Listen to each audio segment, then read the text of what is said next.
Tonight we've got an email question to kind of get us started out here, Ted. Let's go to that real quick.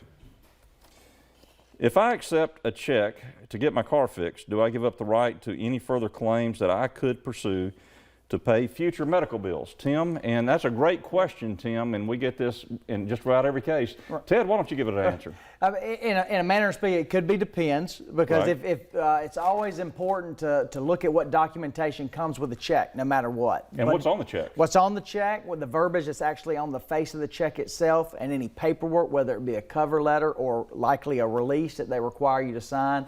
But as a general rule, you are allowed to settle your property damage case without jeopardizing what would be your personal injury or bodily injury case, which would take care of your future medical expenses, your pain and suffering, your lost wages, anything that comes with the claim over your person.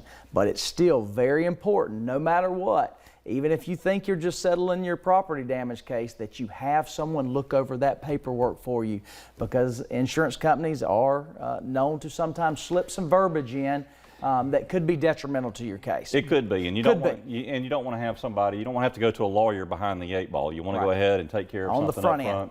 And Tim, guess what? The great news about it is, if you're looking at a personal injury case, the personal injury lawyers will take a look at it for you for free. Doesn't cost you anything. If you decide not to pursue your personal injury case, guess what? That's okay too. That's free. I hope that you're not hurt any worse than you are, and I hope everything works out well for you on the car. Bring it in to somebody like us or another personal injury firm. They'll take a look at it and get you taken care of right off the bat. So, right. Another aspect of that property damage claim, unlike the personal injury claim, potentially if you're in the process of resolving that, you can get multiple checks possibly in a property case, because unlike your person, when you get in there and you open up the car, there may be more damage. They may see the outside, and they may see some facial cosmetic stuff. They get in there and they work on it, and they see that there's more damage that they need to take care of, and you can have supplemental claims in the property damage world. In the personal injury world, that's not allowed. No, it's not. But I tell you, in the property damage claim, you also have to document it, though. Yes. You can't just say, all right, well, I'll take the $1,500 or the $750, because it just looks like a little ding and a little problem here with the bumper. And the next thing you know, those sensors cost $1,000, and that has to be done for another $1,500. And next thing you know, you're up to $7,000 or $8,000 on a property damage claim, where an insurance company shelled out $1,500 or so. And guess what happens then, Ted?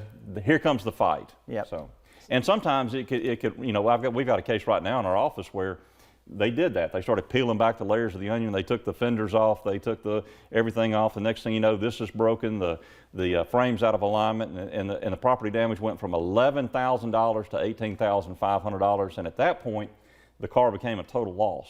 And when it becomes a total loss, you lose the vehicle. Right. And so it created a huge problem for our client. And as everybody knows, the value of what your car is worth is not necessarily what it would cost you to go out and replace it in today's market. So that can be a dangerous thing for somebody, but unfortunately the law is what it is, and once you hit a certain percentage on the repairs, it becomes a total, and they're just going to pay you what the blue book value of that vehicle is, no matter what it costs you. Taxes, titles, insurance, all that good stuff. Small amount of loss of use. If it's a total loss, though, the moment they declare it a total loss, they're going to cut you off on your rental car or your loss of use, or at least attempt or try to. So, Tim, a lot of things taken into consideration. It was a very simple question and a great question. Right.